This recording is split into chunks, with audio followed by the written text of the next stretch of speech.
Good day everyone. So today I am going to answer the problem that I am assigned with.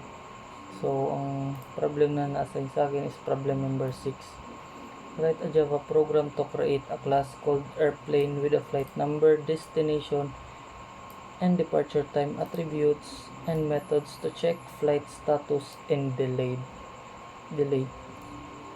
So dito meron tayong class name na airplane at meron siyang mga attributes na private string flight number, private string destination, private string departure time. So hindi pa natin yan nilalagyan kasi sa baba pa natin yan lalagyan. So meron ding private boolean is delayed. So dito sa baba gumawa tayo ng method at meron siyang mga constructor at parameter. Gumawa tayo ng method, yung pangalan yung is airplane, and meron siyang parameter na flight number, destination, at departure time. At meron tayong constructor ng flight number, destination, at departure time, and is delayed. Nilagyan natin ng value na false. At dito gumawa rin tayo ng method na check flight status. I-check niya if yung flight ba is delayed or hindi. So if itong statement na ito is true, so ito yung magpiprint out. Else naman if then ito yung magpiprint out din. So meron din tayong method to delay the flight. Meron tayong method na delay flight at meron din siyang parameter kung anong oras yung na-delay niya. Meron tayong constructor is delayed, naka-true yung value niya. This that departure time, new departure time. So ito mag-print din to mamaya. And after that, meron tayong ginawa na method, getter method. I-get niya yung mga value or i-return niya. So return flight number, destination, return departure time, at return is delayed if true ba siya or hindi. So dito sa main class natin, gumawa tayo ng instance na airplane. Ang variable na name natin is my flight, and then yung mga value niya is FL123 New York at 8 AM. So tinawag natin tong my flight dot check flight status yung method niya. So my flight dot delay flight, nilagyan natin yon sa 9:30 AM kasi kailangan niya yan dito sa new departure time. And my flight status, so i-check natin yung code niya after mag-run. So flight FL123 to New York is on time. So ang kaya yan yung una kasi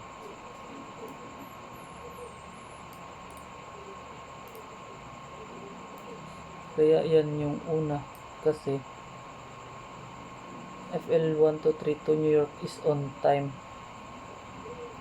kasi false ito, false to, kaya yung else statement natin yung nag-print out.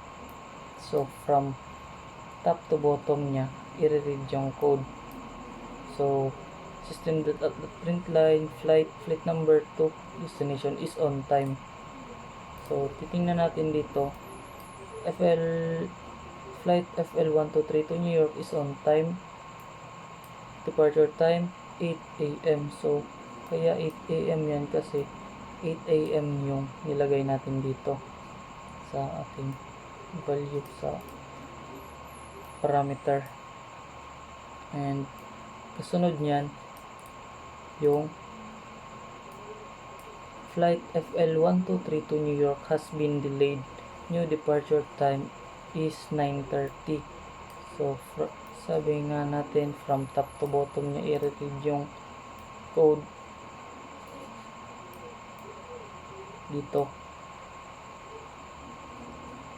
dito niya kasi tinawag natin yung my flight delay flight at nilagyan natin ng argument na 9:30 AM, naka-string siya. So kaya ito tinawag natin my flight FL123. So ang nakalagay dito is yung 9:30 AM and print out niya to kasi naging true yung is delayed, hindi siya naging false, na-delay siya, kaya siya na-delay kasi true yung value nito, yung is delayed niya sa loob ng method.